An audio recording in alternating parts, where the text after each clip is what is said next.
Келестегі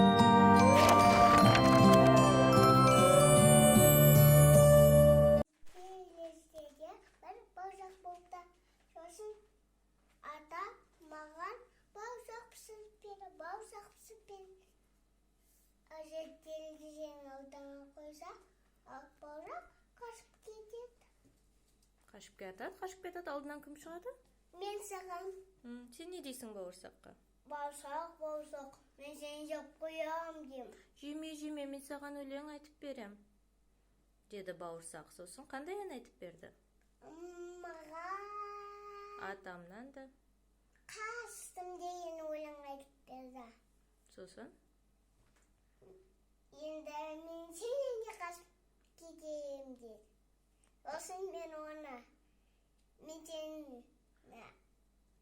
мен алдында ашып тұрам да, сосын оны қуатам. Сосын бауырсақты атаға апарып берем. Ата не істейді бауырсақты? Бауырсақты ата жеп қояды. Ертек бітті ма? Иә. Енді маған